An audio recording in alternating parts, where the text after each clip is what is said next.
Hello friends, आप देख रहे हैं मोहम्मद कैफ चैनल। मैं हूं आपके साथ रवीश बिष्ट और आज हम बात कर रहे हैं इंडिया वर्सेस ऑस्ट्रेलिया सीरीज की। कैफ भाई हमारे साथ हैं और सभी दर्शकों को हैप्पी धनतेरस। और एक बहुत बड़ी सीरीज होने जा रही है। कैफ भाई, ये एक ऐसी सीरीज है जिसमें विराट कोहली और रोहित शर्मा पर सबकी नजरें हैं, इसलिए क्योंकि 2027 का वर्ल्ड कप भी देखना है और साथ में ये भी देखना है कि जैसा बोला गया कि सीरीज टू सीरीज परफॉर्मेंस को उसका एनालिसिस किया जाएगा। दबाव होगा दोनों खिलाड़ियों के ऊपर कि भैया अब वो वाली बात नहीं है, अब तो आप परफॉर्म करेंगे तभी आगे मौका मिलेगा। देखिए, बड़ा मौका ये है कि अभी भी विराट कोहली और रोहित शर्मा जो हो रहा है, बताओ जो हो रहा है वो तो एक अलग बात हो गई कि ठीक है, उनको अच्छा ट्रीटमेंट नहीं मिल रहा कि भाई इतने बड़े दिग्गज कप्तान उनको हटा दिया गया, इतने बड़े ओडीआई के बल्लेबाज विराट कोहली, उनका भी फ्यूचर तय नहीं है। तो मुझे ऐसा लगता है कि दोनों प्लेयर ज्यादा भूखे होंगे ये प्रूव करने के लिए कि आप ना हमें तो पुश कर रहे हो क्योंकि आपको यंगस्टर्स पसंद आ रहे हैं, जो युवा है पसंद आ रहे हैं, पर उनके पास पॉइंट टू प्रूव है कि भाई अभी भी आप गलत हो। अभी भी हम लोग उतने ही अच्छे प्लेयर है जितने अच्छे प्लेयर रहे हैं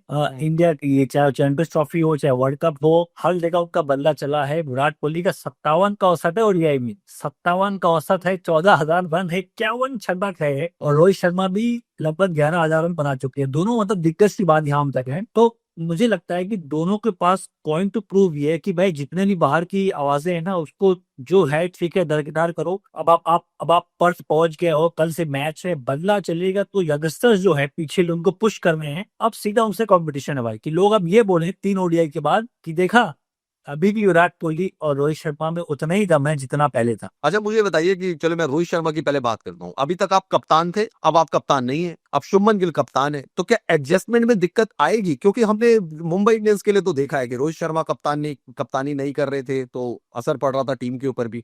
तो दोनों तरफ से एज अ टीम, क्या टीम की परफॉर्मेंस पे असर आ सकता है कि जो रेगुलर कैप्टन था वो नहीं है, उसका थिंकिंग अलग थी, शुभमन गिल नए कप्तान बने? और एज ए बैट्समैन जब आप कप्तान थे तब आप अलग तरीके से आपकी सोच थी, अब आपको जो नए कप्तान है और जो कोच है उनके अकॉर्डिंग बल्लेबाजी करती है। नहीं, गिल का इम्तिहान भी है, गिल का इम्तिहान इसलिए क्योंकि देखिए अभी गिल ने जो कप्तानी करी ना, उन्होंने कोई टूर्नामेंट जिताया ही नहीं है। लोग उनको भविष्य का कप्तान मान रहे हैं, उन्होंने एक प्रूविंग कप्तान रोहित शर्मा को रिप्लेस भी कर दिया है, तो उसका दबाव अफकोर्स होगा। रोहित शर्मा के साथ ओपन भी करेंगे, पर मुझे लगता है अभी उन्होंने कोई ट्रॉफी जिताई नहीं है। अगर आप देखिए इंग्लैंड में टेस्ट मैच में 2-1 किया था, वो 3-1 नहीं था, वो हम जीते नहीं वहां। आप आईपीएल को इंक्लूड कर रहे हो गिल के लिए? आईपीएल भी हम इंक्लूड करेंगे। आईपीएल में अगर इस बार देखिए वो एलिमिनेटर में हार गए, वो चैंपियन नहीं हुई थी उनको। एशिया कप खेलेंगे वहाँ वो वाइस कैप्टन थे। तो मुझे ऐसा लग रहा है कि भाई गिल ने कोई ट्रॉफी जिताई नहीं है। हम अफकोर्स उनकी बहुत तारीफ कर रहे हैं, भविष्य कप्तान है, अच्छे प्लेयर है, बहुत सही बात बोल रहे हैं, पर अभी कोई चीज जिताई नहीं है। अभी जब ऑस्ट्रेलिया में माने 2-1 करते हैं, तब इनका एक पहला एज ए कैप्टन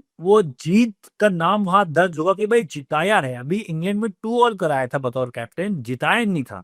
ठीक है, एक तो वो दबाव होगा कि भाई जिताना है। अब उनको भी पता है क्या उन किसके साथ खेल रहे हैं वो लोग। वो खेल रहे हैं रोहित शर्मा विराट कोहली, जो मतलब दोनों कप्तान भी रहे रोहित शर्मा के अंदर। तो गिल बहुत उनको फायदा हुआ, जब जब रोहित शर्मा कप्तान थे तो गिल को वो समझा बुझा के उन्होंने हर चीज उनको बतलाई समझाई कि भाई कैसे खेलना है, क्या रोल है आपका। तो वो भी एक एक प्रेशर होता। पर ओवरऑल मैं देख रहा हूँ गिल के ऊपर बतौर कैप्टन वो दबाव है। बल्ला उनका चलेगा, बल्ला वो बहुत तगड़े बल्लेबाज है, बहुत सॉलिड फॉर्म में चल रहे हैं। ओडीआई के वो बहुत गजब के बल्लेबाज ऑलरेडी बन चुके हैं विराट कोहली और गिल का रिकॉर्ड। अभी जितना भी अगर आप नापोगे ना तो बराबर ही आपको दिखेगा इस स्टेज की बात करें।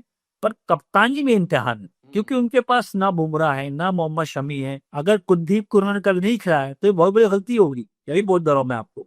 अगर कुलदीप को नहीं खिलाया, क्योंकि Australia Travis head, Mitchell Marsh जैसे बल्लेबाज 3 गेंदबाज से डरते हैं, बुमराह, मोहम्मद शमी और तीसरा है कुलदीप यादव। हम्म। तो बुमराह मोहम्मद शमी तो है ही नहीं। कुलदीप यादव को अगर आप स्क्वाड में ले गए हो, तीनों फॉर्मेट के प्लेयर है, उनको ले जाके आपने उनको नहीं खिलाया, तो इससे बड़ी गलती नहीं होगी। और ये इम्तिहान भी बताओ गिल की भी, क्या वो सेफ कप्तान है, क्या वो अटैकिंग कप्तान है? दो इम्तिहान है। अटैकिंग कप्तान की बोलेंगे मुझे कुलदीप यादव चाहिए, जो विकेट लेता है 20 के ओवर से, मैच का रुख बदलता है। मुझे विकेट टेकर चाहिए, बुमराह शामिल नहीं है। तो क्या वो ऐसी 11 बनाएंगे, वो इम्तिहान है। अगर उनको नंबर 8 तक बैटिंग करनी है, 3 तेज गेंदबाज खिलाने हैं, कुलदीप को हटाना है, तो मेरा मानना है कि वो एक सेफ कप्तानी होगी, जो बड़े लीडर की निशानी नहीं होती। अच्छा ठीक है, मैं फिर प्लेइंग 11 पे ही आपसे पूछता हूँ। लेकिन जो इंडिया का जो थिंक टैंक रहा है और स्पेशली गौतम गंभीर के बाद जो थिंक टैंक रहा है, उनको 8वें नंबर तक बैटिंग चाहिए। और अगर 8वें नंबर तक बैटिंग चाहिए तो जो स्पिन कॉम्बिनेशन बन रहा है वो अक्षर पटेल और वॉशिंगटन सुंदर का बनता है। फिर उसमें कुलदीप यादव शायद ना आए, क्योंकि आप जो 3 पेस बॉलर खिलाने जा रहे हैं वो मोहम्मद सिराज, हर्षित राणा और अर्शदीप सिंह होंगे। तो आप ये कह रहे हैं कि अक्षर और वॉशिंगटन सुंदर की जगह पे इन दोनों में से एक की जगह पे कुलदीप यादव को आना चाहिए, बट थिंक टैंक तो 8वें नंबर तक बैटिंग चाहता है। तो आपको नंबर 8 अगर बैटिंग चाहिए, सुंदर नंबर 8 पे चाहिए, 7 पे अक्षर, 6 पे नीतीश रेड्डी, 5 पे केएल राहुल, 4 पे अय्यर, 3 पे विराट कोहली, ओपन करेंगे गिल और रोहित शर्मा। अगर आपको ये 8 चाहिए, तो आपको फिर कुलदीप को नंबर 9 पे लाना होगा। वहां पे एक तेज गेंदबाज हटा के आप बोलिए, चाहे वो अर्शदीप सिंह और मोहम्मद सिराज के साथ जाइए, और थर्ड जो फास्ट बॉलर हैं वो हो गए नीतीश रेड्डी। तो 2+1 ये 3 तेज गेंदबाज हो गए, 3 स्पिनर्स हो गए, आपको 8 तक बैटिंग मिल गई, और कुलदीप को भी आपने खिला ली। कुलदीप क्या है, पीसी आप पर्थ में क्या भाई, आप पर्थ में क्या 3 स्पिनर्स खिलाओगे क्या? ऑप्टस में 3 स्पिनर खिलाओगे आप? और क्या सिंगरिया, मैं ये लिखूंगा भी कुलदीप कहाँ इफेक्टिव है, ठीक है। कुलदीप ने प्रूव किया है, चाहे ऑस्ट्रेलिया हो, चाहे इंग्लैंड हो, चाहे इंडिया हो, उनकी जो बॉलिंग स्टाइल है ना, वो हर पिच से विकेट मारते हैं। पहले मैं ये देखता हूँ, मैं अक्षर पटेल और वाशिंगटन सुंदर से बेहतर विकेट कुलदीप को मानता हूँ ऑस्ट्रेलियाई कंडीशन में, जहां पे बॉल उछल के आता है, ट्राइल का बॉल डालते हैं, बॉल उछल के आता है, बॉल उनकी जो मिस्ट्री के पास है, गुई है, स्लाइडर है।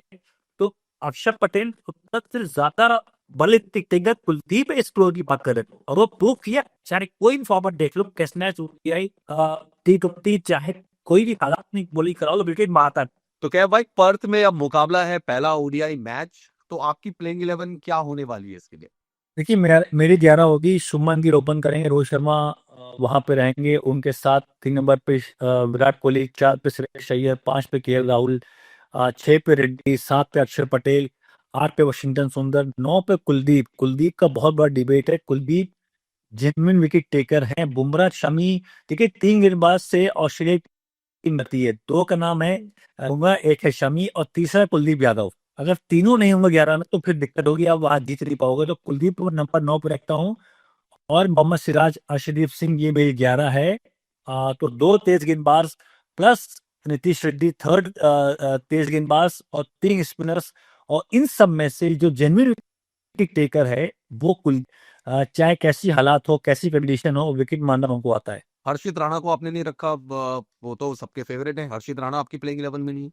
नहीं, क्योंकि हम कुलदीप को, मैं चाह रहा हूँ, देखिए इन सब में से अक्षर पटेल, वाशिंगटन सुंदर, सिराज, अर्शदीप सिंह, इन सब गेंदबाजों में से जो आपका विकेट टेकर, जिसके पास विकेट मारने की क्वालिटी है, चाहे वो ट्रेविस हेड हो, मिचेल मार्श जैसे बल्लेबाज को आउट करना है, तो इन सब में से कितनी बुमराह और शमी नहीं है, तो मैं कुलदीप को उनका रिप्लेसमेंट मान रहा हूँ। तो कुलदीप मेरे लिए नंबर 1 पे इस टाइम पे, चाहे क्रिकेटबाज देख लो, उनको गिल का इम्तिहान मतलब कैप्टन की गिल, और सेफ ऑप्शन ढूंढते हैं, बोलते हैं कोई बात नहीं, मुझे कुलदीप लाना है बतौर अटैकिंग ऑप्शन। तो 2 तेज गेंदबाज, और चाहे राणा ना भी खेले, 2 तेज गेंदबाज प्लस वहां रेड्डी और 3 स्पिनर्स के साथ जाना बेहतर विकल्प होगा, क्योंकि कुलदीप ना हर जगह में, वो कोई कंडीशन के गेंदबाज नहीं है कि पर्थ है वहां पर बाउंसी पिच है। अरे भाई, ऑस्ट्रेलिया में बहुत ज्यादा फ्लैट कंडीशन है, बैटिंग के लिए बहुत बढ़िया विकेट मिलेगी आपको, ये आप बात मेरी मान लो। क्योंकि वहां भी लोग चाहते हैं ना हाई स्कोरिंग मैच हो, जो कि होता है क्यूरेटर, उसका प्लान स्विमिंग पिच नहीं बनाएगा, वो उसको पता है कि ओडीआई में जब तक रन नहीं बनेंगे तो फिर मजा नहीं आएगा। तो ये अच्छी पिच मिलेगी, और अच्छी पिच पे जहां घास कम हुआ, जहां पे, तो वहां पे कुलदीप का बहुत रोल है बतौर गेंदबाज इस टीम में।